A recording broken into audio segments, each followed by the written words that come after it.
in now.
What's going on? So welcome to the breakdown. This is the first official episode. So what we will be covering is basically talking to and having interviews with anglers that compete in kayak bass fishing tournaments. Tonight's guest is a very important man to Massachusetts kayak bassing and the Northeast. Welcome, Joe DeDeo, or Mr. Daddy-O. Oh, hey, John. Nice to be here. No, I'm glad you're on here. Definitely want to have you here for the amount of recognition you deserve in the Northeast that you haven't. So first and foremost, that's one of the reasons why I wanted to have you on to be the first person on. And I appreciate it. Yeah, no worries. So Joe, let's talk about how you started and how you got into kayak fishing, because this is a very interesting story. I've heard it a couple times and I love hearing it every single time. Yeah, so I've always loved bass fishing. My uncle taught me how to bass fish probably when I was about 14. Would go out, and he had those crawdads and those, we called it the bass barge. It was like those platform boats. I don't know, decks or cabela's. And then I ended up buying a 12-foot rowboat, and it had like a motor, a 10 horsepower motor from like 1950 something, and it was nothing but issues, nothing but problems. The trailer lights never worked, and so I ended up getting a fishing kayak, a sitting kayak. I loved it, and I could get into all these other places. And I did that for about 8 years. And in the back of my mind, I always wanted to fish in a competition. I knew I couldn't do a bass boat. I didn't have the money. I didn't have a truck. I didn't have a boat. And I always wondered, like, if someone could start one of those just for kayaks, but I had no idea they existed. And then one winter, I think it was 2017 going into 18, I was looking online for kayaks, and I found KBF, and holy cow, it turns out someone's already thought of this. And man, I was so excited. I started watching every video I could find. Greg Blanchard's videos played a huge role in that. And, I signed up for the next tournament available, which was Bienville Bassing in Florida with KBF. And I committed to it. And yeah, that was my first tournament. And that's how it all started. So you gotta give more detail about how you just on a whim flew down to Florida to fish the Bienville Basin, which turned out to be, you fished the 10 Invitational. Just come on, more detail about that, because this is awesome. It was the middle of winter. I was in northern Massachusetts at the time. There was nothing to do. It was too soon for ice fishing. Just nothing to do. I'm online, and I found this organized tournament trail just for kayak anglers, and I was ecstatic that I found this thing, and I researched everything. I've never known someone to fish a bass tournament of any kind, not boats, not kayaks. I don't have any friends that do it. I don't have any family that does it. I had no idea except for what I could find online. And I was just so gung-ho that I joined KBF. I signed up for Bienville Basin, which was in Florida. I tried to talk my brother, my uncle, my cousin into going down with me. Nobody wanted to do it. They didn't understand it. They didn't think it could be done honestly with the catch photo release. I tried to explain it to them. But anyway, it turned out to be a solo trip. I talked to my wife about it. She said, yeah, do it. It'll be a great adventure. At the time, I had a sit on top Old Town Predator, a 13, which I thought at the time was top of the line. I just got that. It was the best thing ever. I did not have a fish finder. I didn't have a pedal drive. And I owned 2 bait casting rods and a spin rod. So I had 3 rods at the time. But I was ready to go. And so it's a funny story. I ended up, from watching the online videos, I knew that I needed more than what I had. I knew that I needed the life jacket. I needed the hog trough. And from all the equipment I saw in their boats, I knew I just needed a lot more tackle. I think I owned a few spinner baits. I owned a few topwater lures. And that's pretty much all I threw. When I got daring, I'd throw like a rubber worm, but I didn't really know much about it. So I actually took out like $5,000 out of my 401k. I took that and I bought everything and everything I could imagine. I was getting tungsten weights. I was getting stuff I didn't even know what to do with. I got setups for a drop shot, which I'd never tried before. I'd gotten a chatterbait, which I'd never tried before. So I got all this stuff, and I made myself a crate with rod holders to go down there. I got a $4 crate from Walmart, which I think was meant for files, but I attached some rod holders to it, and man, I packed up the truck and I made the trip. I drove down there, but I knew from the videos that I was going to look like a total newbie, that I was not going to look like the other anglers. So I used to go surf fishing for stripers with my brother off of Plum Island in Massachusetts. So I brought 2 of my smallest surf rods with me just to fill up space so I wouldn't look like an idiot with just 3 rods. And so I paid the fees. I went down there. I actually paid some money to actually stay on a cabin at Bienville Plantation. And I got down there. I didn't know anyone, and it was one of the best experiences I've had. That whole tournament just set me up to be addicted to kayak bass fishing. Yeah, that's what ignited that fire that I see in your eyes. Yeah, that was it. So how did the tournament go? How'd you make out? It went great. We had our choice between three different lakes down there. I picked one, and I ended up. It was funny. It started off rough. My first fish I caught on a jerkbait. I went to take the picture. I'd never done an entry for an online tournament before, and I went to take the picture, and the bass flopped, and my phone flopped, and they both went in the water. Oh my God. I lost them both, but from watching those videos, there was something I watched that said always bring a backup, like an old phone or an iPad, something that you can take pictures with, and then later you can download it when you find service. So I actually had one, and so I kept going, and I ended up getting 10th in that tournament, which was, for me, I only had 3 goals, and that was not to piss anyone off, not to embarrass myself, not to come in last place. Those are the only 3 things I really wanted to accomplish. And all of a sudden I came in 10th, and I met Chad Hoover, and he called down the top 10. So I didn't win any money, but I got to go stand up, and he called my name, and yeah, it was pretty exciting. So let's run this back real quick. You went down to Florida because you wanted to fish a kayak fishing tournament for the first time ever. You've actually never measured a fish.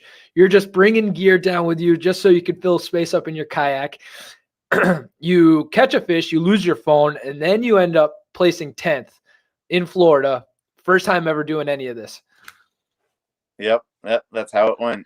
And then I ended up I bought a room at a cabin on Bienville, and there's 5 or 6 rooms in each cabin, and I ended up each room had 2 other anglers that were fishing the same tournament.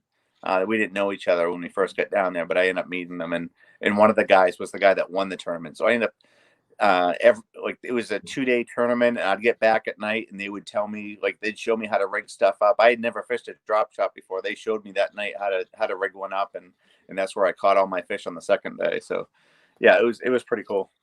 Cool. And that was the 2018 season, correct? That was 2018. That was January of 2018, the first ever. Yeah. So ladies and gentlemen, later on in that year, he would actually be dubbed as KBF Rookie of the Year for 2018. So from start to finish, that's how he started, and he ended with the title of Rookie of the Year. Yeah, that I never would have thought that would have happened at the time. Another funny story is I didn't know anything about KBF, and it turns out at the same time there was a tournament called the 10, which I would find out about the next year. But at that time I had never heard of it. I didn't know what it was, and the 10 was staying in another cabin about 100 yards away, and they were having their own tournament. And my first day down there, I was so excited. I got up about 3 hours early, and there's like a clubhouse / little restaurant down there at those lakes. And I went down there because I knew Chad Hoover was going to be there, and it's where everyone was meeting up before the tournament if you had questions or issues. So I went down there, and there was a group of guys sitting at a table, in this place, and they were all eating breakfast, and there was coffee. And I didn't know anyone, so I went down there and I sat down between two guys. There was an empty seat, and I started talking to them and chatting them up. I was so excited. I figured they'd be excited, and I was getting some weird looks. But it turns out that table was for the 10. It was a cake breakfast, and they all knew each other, and they had no idea who I was. Yeah, but what happened? Come full circle a year later. Where were you sitting? Exactly. A year later, I was down there getting my catered breakfast, and I was in the 10. So, yeah, that was pretty cool. Yeah, that's one of my favorite stories ever, Joe. So let's move on to the 2020 season for MAKB. So you're going into the first tournament, or let's talk about the year. Did you have plans on shooting for Angler of the Year, or are you just going to fish tournaments? Nope. I didn't have any plans. I didn't really know what was involved in all of that. I just knew that I had a blast down in Florida, that I had actually got called on stage, and I wanted to keep doing it. I signed up for the next tournament, which was an early spring tournament on the New River in Virginia. And I went down there. I took 3 vacation days to go pre-fish. And I ended up not catching a bass on that tournament. I came in last place. I had 0. At that point, I still didn't have a fish finder. I didn't have a pedal drive. I didn't know what I was doing, really. And I remember at the time I told my wife, I'm not going to do this. That was a waste. I'm not going to compete with these guys. But she talked me out of it, and I signed up for the next one, which was Lake George in upstate New York. And I didn't pre-fish. I didn't go up a day early. I drove up the night before. I got there on 10 p.m. I didn't know where I was going to launch, and then that tournament, I launched at a random launch, and I ended up getting second place in that one. I won like $1,000, and then the fever was back, and I was ready to go. I also met Ken Wood at that tournament. That was the first time that I met him, and that kind of changed things for me too. Meeting him. Gotcha. That's where you guys became friendly. Kind of. Yeah, we're all kind of friendly with Ken, right, Ken? It's where I met him. He wasn't that friendly to me at the beginning, but we became good friends after that. He got third place that tournament. So when he met me, I was the one that bumped him out of second place. I gotcha. Yeah. That's too funny. Yeah, so I remember then, what was the next tournament for KBF that you fished? Was it Oneida? I remember seeing you at Oneida. Yeah, I don't remember the next one, but I think I got I went to Oneida, and I think I got a 14th or 16th place finish. And then there was the one on Long Island, and I got a top 10 finish there. There was a couple in upstate New York too. There was another one where I didn't do as well. I didn't catch a limit. I forget the name of the lake. Chautauqua. There was Chautauqua as well. Yep. I remember that was the one that it was just all green, full of weeds. That was a tough one for me. That was tough for a lot of people, if I remember correctly. Around that time, I think I fished my first MAKB event too. I only fished one that year, and I didn't fish any last year. But that's where I met you. Was at Punk Pog. Yeah, I remember. Yeah. I still didn't have a fish finder. I didn't even have a cart for my kayak, and I didn't realize when I got there it was going to be like a 300-yard drag for the kayak. And I started dragging it down that path, and I remember some kid said, "Man, let me give you a hand with that. I hate the sound of kayaking it." And you carried that thing down all the way for me, and that was a good experience too. And then I met Bruce Levy down there. He let me borrow his cart to bring it back up to my car. So that's when I got fishing the local trails, when I knew that everyone was kind of friendly and it was a good group. MAKB is the best group, man. I love those guys to death. Yeah. So then let's turned 2020 season. What was the first tournament, if I remember correctly? Was it was the Taunton River, correct? 2020 MAKB was Or no. It was the Charles. the Charles, right. Which you dominated. That was the beginning of your success and the pathway to becoming AOY. Yeah. I had never fished it before, and I had committed to that group. I wasn't going to fish. I had fished the New Hampshire Trail the year before, but it was so far away. They're all kind of upstate. So I decided to fish Mass. It was only about an hour to an hour and a half away for all the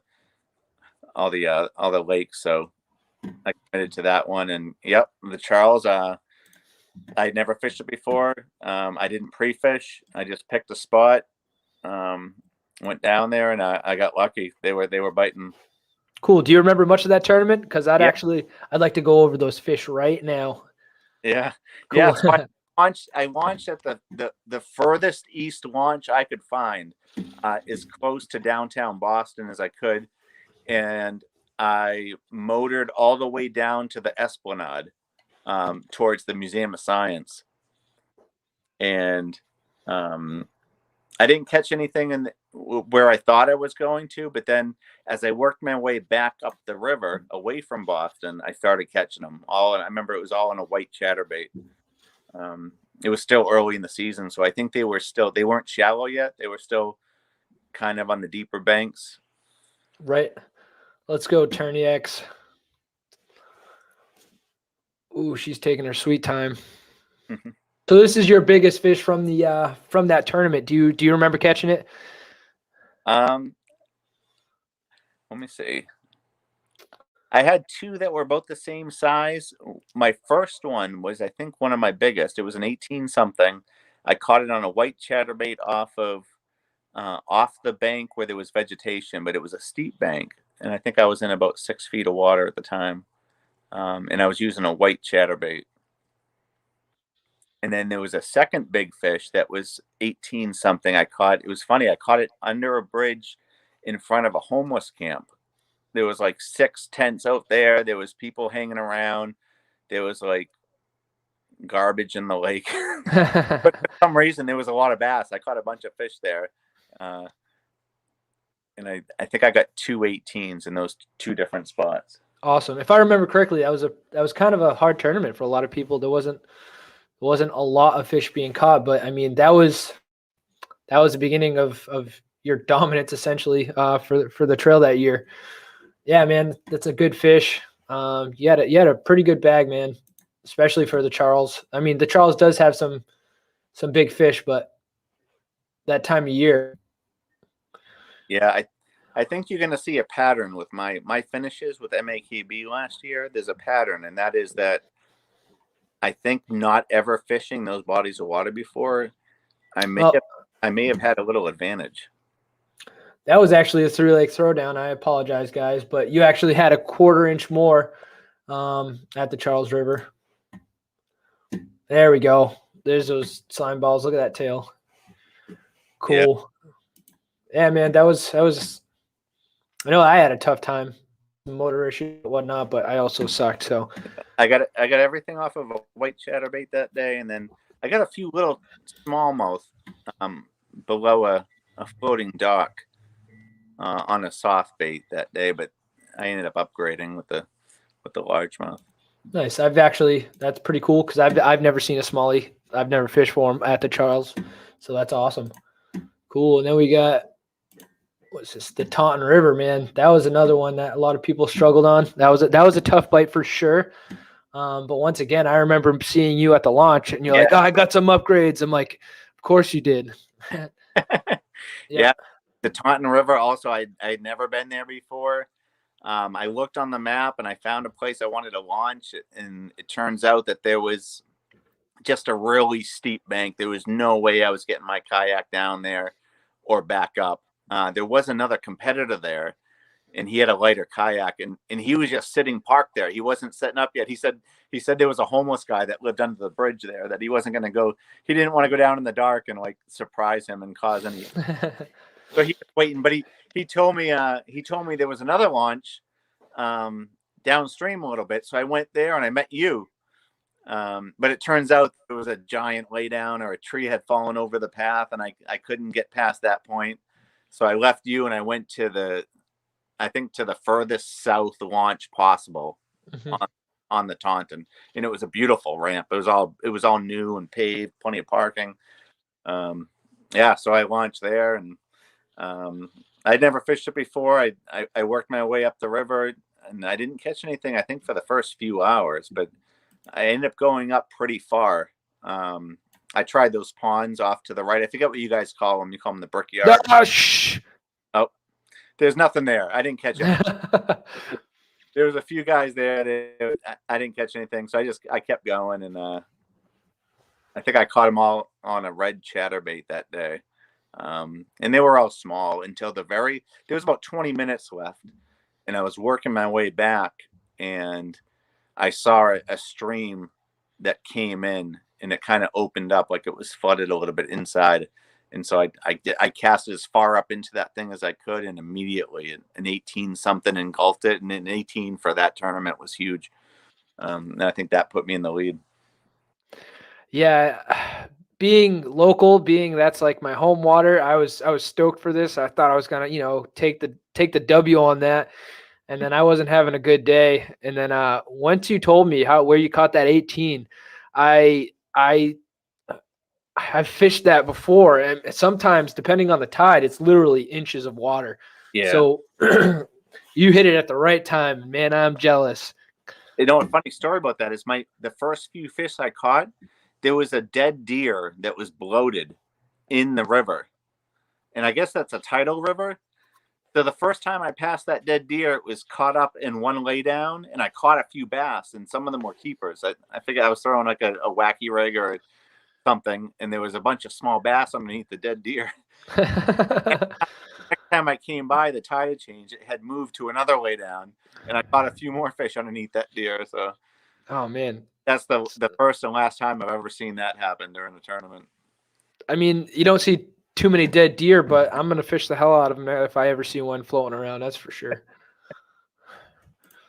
Cool. And then we have Snippet to It, which you crushed again. This was relay throwdown, so there are 3 different bodies of water, and Snippet to It was on there. You picked, or you got chosen for that one, and crushed it. And then there's basically the coffin for their AOY points. So let's look at this. This is that 19 that we were earlier that I accidentally brought up instead of the first tournament. But yeah, man, tell us about Snip and how that tournament went. All right, so Snippet to It. I had never been there before. I think I started out. Is there a riprap right to the right when you first leave that ramp? Yes. Yeah. Yep. I started out there, and I caught an 18, and I spent about an hour, maybe 45 minutes out there, and I didn't catch anything else. And I immediately shot all the way south, and ended up fishing that. I think there's a couple islands down south, and I was using the red chatterbait again, and I was using the soft plastic bait that I love to fish. I've told you about it, but it's just a weedless soft plastic bait, and I was fishing around some of those islands, and I think I caught that one like really close up shallow, and then when I found some ditches somewhere back there, and I ended up catching the rest of my keepers. And there was a sweet looking spot, like a little side pond down and Snippet to It that I never got to, and I kind of assumed that half the guys were going there, so I didn't even bother. And plus I was catching them where I was, so I didn't try it. But next time I'm going there. Yeah, it's gonna be a foot race, or a pedal race rather, or a motor race now. That's where everybody goes. Just about everybody, they shoot down there. There's always big fish lurking in there, so I'm telling everybody, so everybody makes their way down there. So it's gonna be funny to watch. Yeah, Bruce Levy killed it on that lake that day also, and he was doing something totally different than I was doing. And we were close. It was pretty tight between the two of us. Oh, you pulled away for sure. But I mean, Bruce is always somebody to watch out for. So Joe, it's now a couple tournaments into the 2020 KBF trail. How's it been going, and what's your next plans? So it started off slow. I went to Florida for the Kissimmee event. I had an amazing practice. I think there was one day I caught somewhere like 95, 96 inches free fishing, and then the you remember the wind down there was crazy. Mm-hmm. My spot kind of got blown out, and I just didn't do well. You killed it, of course. So that made the trip worthwhile to see you win a KBF trail event. The second trip was Lake Murray. Again, I did okay. Not great. I think I was definitely in the top half, top 50%, but it was a tough fishery. I was in the wrong spots. But it was nice to see Ken got a top 10 finish. I think he got 7th one of the days. So that made the trip worth it. And then the last trip I just did was, where'd we go? Pickwick, Wilson Wheeler. I went down with Ken Wood and Nate Shagnon. Holy cow. Yeah, he killed it. We had a pretty good practice, and Nate was just on him. He had all the confidence in the world. I've never seen someone that excited and that confident before the opening day. He knew it. He had called it beforehand. I'm not going to tell his story for him, but it was a special day for him. It was a special week. And he knew there was something special going on, and it was amazing. It was an amazing experience. I didn't win it. I didn't come close to winning it, but just being around him finishing like that. Well, I mean, don't sell yourself short. You did have some pretty decent finishes. Yeah. So he came in third, but he had a serious shot at winning it, but he ended up coming in third. And that same day I came in 9th. So when they called up the top 10, we were both standing up there, which was pretty awesome. And Nate also got one of the big basses for the day. And then the second day, the second day was the day that I think I could have. I was in the running to win it. I was in the top 10, but I was on fish and I was on big fish, and I couldn't make it happen. I just didn't adjust. But I ended up coming, I forget, 11th or 12th. So I had 2 good finishes for points. And I think that first 9th place finish earned me like a free entry to my next one. So that's pretty cool. Yeah, it wasn't a total loss. Yeah. I mean, those points are big. Those are good finishes. Those will definitely help you a lot. So what's the next trail? Next trail is going to be the Potomac. Down a little bit south of DC. I've got a little history there. I came in 5th last year at that trail. I went down there with Ken Wood. He had a day where he finished 3rd. So I think we're both excited for that one. We both have some good history there, and I'm excited to try out some old spots, and I'm excited to try out a new spot. Ooh, a new spot, huh? Yeah, I have a whole new spot. I have some intel. Oh, what? Yeah. I'm gonna give you a phone call after this, all right? Yeah, I think I'm actually gonna be flipping. So. Oh, come on! You can't tell me you're gonna get on a good flipping bite and not give me any details. Yeah, an offshore flip bite. So you might have. Oh. You get me all jazzed up. So are you fishing tomorrow, Joe? Are you fishing the MAKB spring brawl? I am going to be fishing. I'm going to be freezing my fingers off tomorrow. I just finished rigging up my rods. Everything's packed up in the truck. We just are where I'm I'm pretty much on the Massachusetts, New Hampshire line right now. And the ice on our ponds just melted last weekend. Yeah. I'm not sure how good I'm going to do. If I can get a bite, I'll be lucky. I think I have a better shot at getting some big fish for the monthly than I do at winning the catch 'em all spring. But you never know. Where I'm going could turn on, and and who knows? I don't know if I can compete with the guys down the Cape, but we'll see. I'm gonna try.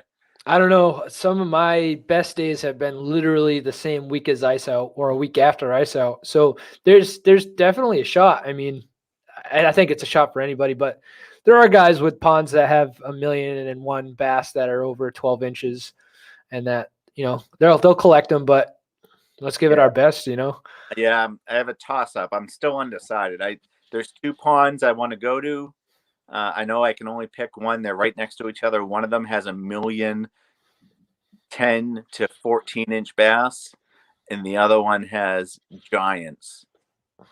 And I haven't decided yet which one I want to do. And I know the smart thing to do is to go to the one with a lot of small bass, even though I might catch a ton of shorts.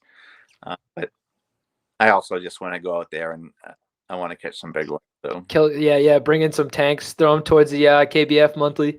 All right. Get that win out of the way, which I'm sure you will. I'm coming for Canant. Oh, yeah, absolutely, man. Let's all put some fire in his ass. Love you, Matt. Are you fishing tomorrow? I am fishing tomorrow. I'm so excited for it. Staying local. I remember last year, I think me and you came in kind of 1 and 2 that first day, or close to that. But I couldn't compete. I fished 3 different lakes the last time. I kept moving because I'd run out of fish. But this time it's different. You have to commit to that one lake. Fortunately for me, it was only one body of water. That was the Fall Brawl. Yeah. But where I'm fishing has a crazy amount of fish, and it's not a big spot. It has a crazy amount of bait fish, so it has its ups and downs, has its good days and bad days. A couple weeks ago, I put up over 20 fish in under 3 hours, and some of them were of size, some of them were not. So let's see how tomorrow goes. I'm really excited. Yeah, it'll be fun. Either way, it'll be fun. It'll be cold, but it'll be fun. Yeah, for sure. I mean, you dress appropriately. You shouldn't have to worry about too much besides your phalanges, but you can warm them up. But yeah, man, I'm excited about the MAKB season this year. I'm coming to take your title. That's my plan, man. And I'm sure there's a lot of other people who had the same plan, but it's gonna be fun this year. I don't know how it's gonna work this year because I'm fishing the West. But I'm sure I'll meet you at the championship. Yeah, I'll see you there, man. Yeah, it's on Lake Chumbawamba on Gunga Bunga Munga Mog, otherwise known as Webster Lake. I've been once before, and it was horrible. Yeah, the place literally gets hammered by tournaments every weekend. So we'll see how that works. Somebody will catch fish. Yeah. Oh, yeah. It's going to be optics. Oh, yeah, absolutely. Somebody always finds them. Some people luck on them. Some people don't. I mean, Kenwood probably will he'll probably have 3 fish at 2 o'clock, lines out at 2:30, and then like 4 19s. Right, Ken? Yep, he'll pull it off at the end.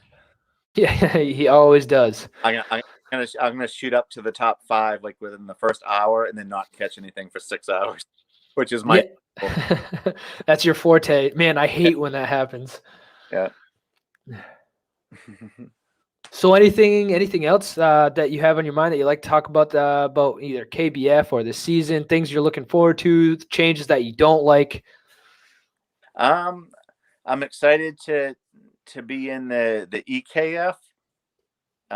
Cayuga's coming up. I've never been up there, so that'll be fun.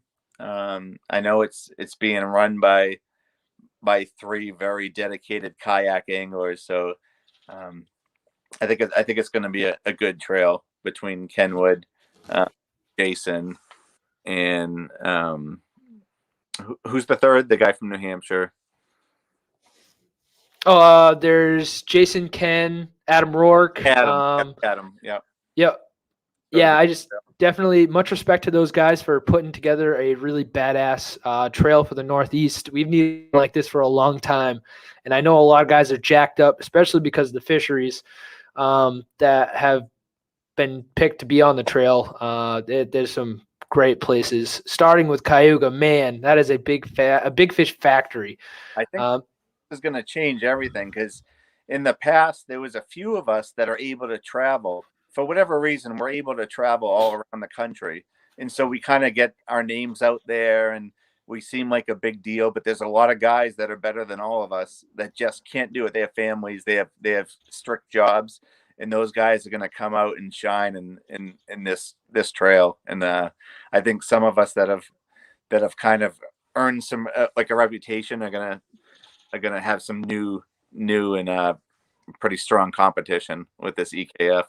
Just one more reason to get better and Yeah. figure things out, which that's what drives me, man. I know I'm not the best, and I know there's guys better than me, but I want to figure out somehow to beat them. Yeah, I think you're going to. I've seen you. I've seen how your fishing has changed so much in the last 3 years, and I want to fish like you fish, because you're so focused and targeted, and between your new electronics, your new techniques, you're pretty much all finesse now, right? Potentially. I mean, Joe, this podcast is about you. Let's not talk about me. All right. Maybe we'll have the roles reversed and you'll interview me sometime. But yeah, man, we got Cayuga, Mesalonsky. I can't wait to go back there because I have a new setup for electronics. So Kenwood, your spot, I'm gonna be able to catch so many more fish, big ones too. I'm coming for you. Oh yeah, pick that apart. Yeah, absolutely. And then what else I hope I make it to Champlain. Other than the Hobie event on there, I would love to fish that, especially with EKF. Yeah, we have to plan a pre-fishing trip up there. Happen. We got to make sure that happens. I mean, I'm up there for work all the time, so I'll let you know when I'm up there, and maybe we could work something out. We could stay up there for free with work. Oh, definitely. Yeah. Cool. Yeah. Well, we're coming up on 42 minutes. If you have anything else to say, now's the time. I just want to thank all the people that I've met since I started. I want to give a congratulations to John DeCenzo for his 3rd place finish down at Pickwick. One of the friendliest guys that I've met. Yeah, I've met so many people, and I wouldn't trade it for anything. Justin Lacasse, you, but Ken Wood, man, I can't say enough about that man. The things that he's involved in with coordinating the trails, coordinating these trips, and still going out there and kicking butt at all these tournaments. Yeah, I'm excited. I'm just as fired up as I've ever been. And this year, I really want to get back in the 10, and I'm going to try my hardest to get back there, starting with the Potomac River. Yeah. I mean, it's crazy how many Northeast guys really have this passion and have this drive. I mean, we've met great people all across the country, but there's this bond, especially with like you, Ken. If the guys all travel as a pack together, it's like become like a family thing. And it's what makes this sport so great. And it gives me something to look forward to, as a sport, as a hobby. And I just, man, I can't wait to get out. I can't wait to travel. I can't wait for like I'll see you down there, Joe. I'm not sure exactly when I'm going, how many days I'll be down there, but at the Potomac. Yep. Oh, nice. Yep. Yeah, definitely give me a call. I'm hoping we can drag Nate down there, and yeah, I think we have a good travel crew this year. If we can get you out for most of these. Ken said he said MAGA in the comments. I'm assuming that's for you. Yeah. We had an interesting travel back from Pickwick. From what I heard is you and Nate were beating him up. No, that's not what happened. But anyway, what happens on the road stays on the road. I love Ken, and I admire him, and I owe him pretty much everything, because he's pretty much dragged me along these last few years, and I looked up to him, and hopefully one day I perform as well as he's doing. But I'm coming for him. Oh yeah, absolutely. I'm coming for him. Don't let him win anymore. Like we can't. We got to stop this. Nope, Ken. nope. I mean, I think Ken. he got in his head in Pickwick. I think it's going to take him a few trails to get over that. So Yeah, a few trails is too late though. Nate, you broke them. Nate, machine. He's gonna be on here. I'm really excited to talk to Nate Chagnon. He's he's one of my favorite friends. He's one of my favorite best friends. Me and him have grown tight over the years, so that's gonna be a really good interview. I'm excited for that. I'll be watching. Yeah, awesome, cool. I hope everybody else is too, supporting your local Hooks at Hoodlum. Yep. He's an up and comer. I sure as shit hope so, man. He's definitely come a long way. He came from not knowing a goddamn thing to strapping down and becoming laser focused as well. He reminds me of how I first started. When I didn't have the fish finder, didn't have the pedal drive. He's kind of at that stage now, and as he gets more serious and he gets the better equipment, he's going to go places. Except you're a lot less high than he is. Well, that might be a good thing or a bad thing. Who knows? So who do you think is in the running for the?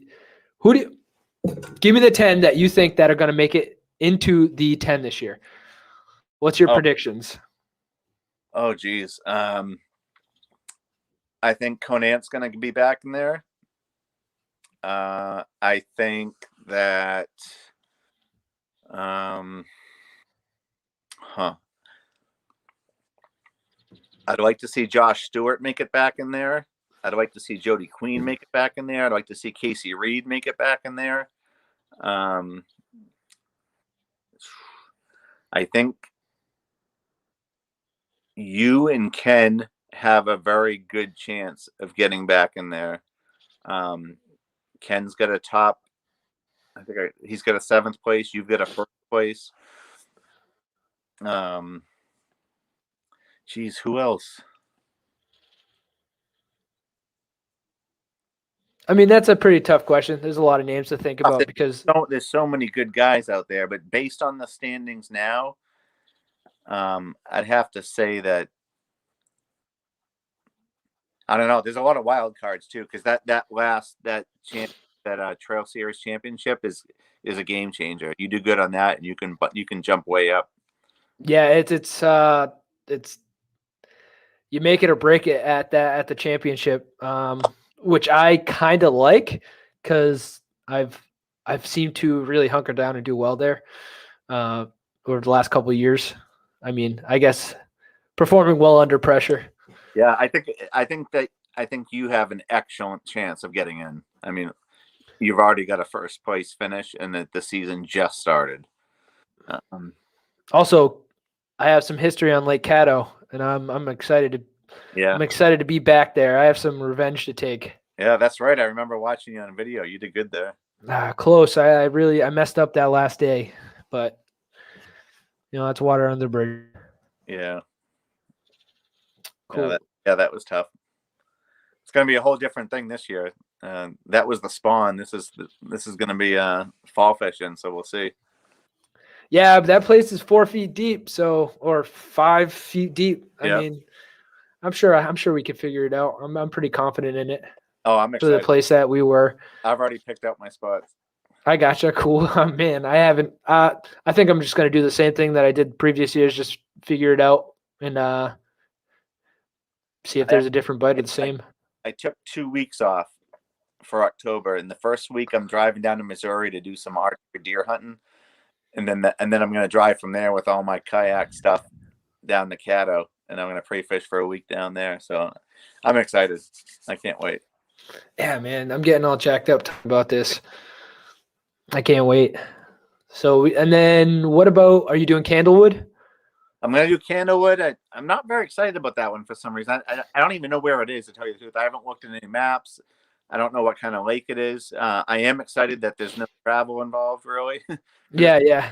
Only one state down. but Potomac is what I'm kind of focused on now. And I forget what's after that, but East West, I believe, East West. potentially. Yeah. I have history there too, and I think I can do well there. I've got some spots. Nice. I'm looking forward to that one as well. I mean, hopefully I don't need it. Maybe I can get 2 more W's now. That I doubt that's going to happen, but high hopes. Yeah. Yeah. I think you're good. I think you're going to do it because your fishing style allows you to catch fish pretty much under any condition and behind other anglers, and it's something I want to focus more on. Some of your finesse tactics. I'm sure you can. If I can do it, anybody can. Really, it's just, I guess. Yeah, I'm gonna show you my new bait. I don't know if Ken told you, but I am in love with this brand new bait from Z-Man, and it's probably gonna be what the chatterbait was for me 2 years ago. This is the new deal. I think you did tell me, but I forgot. But I'm excited to know. Yeah, I'll show you. Cool. Joe, my man, it's been a pleasure to talking. Do you have any sponsors? Anybody you want to thank? Anybody you want to shout out? I know you got that T-shirt on.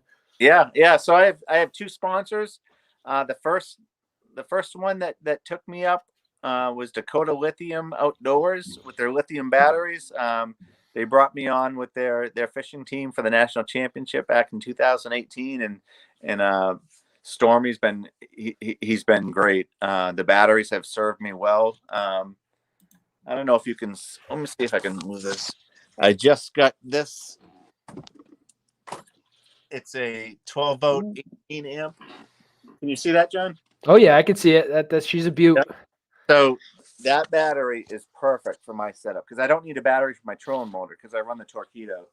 But that 18 amp is small, it's square, it fits right in my little storage compartment, and I only need to charge it every second day. It runs all my electronics for 2 full days. And my primary sponsor is 3 Bells Outfitters. They're out of Connecticut. They run a complete kayak fishing. They just have everything. They have a little bit of everything, and the technicians down there are so knowledgeable, and they have put together my lighting system for my kayak. They've winterized, and they have provided maintenance on my pedal drives. They're great.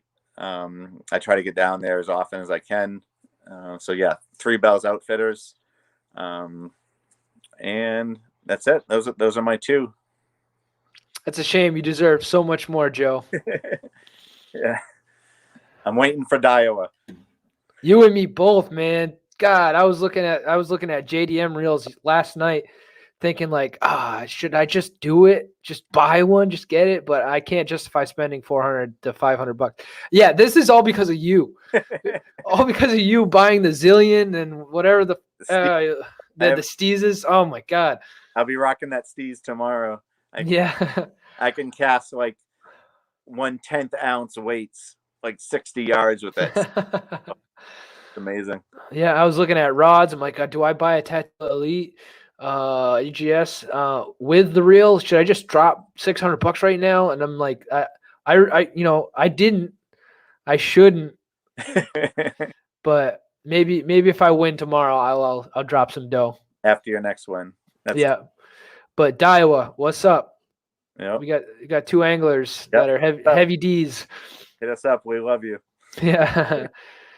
Joe, man, it's been a pleasure. I want to say thank you for coming on first episode.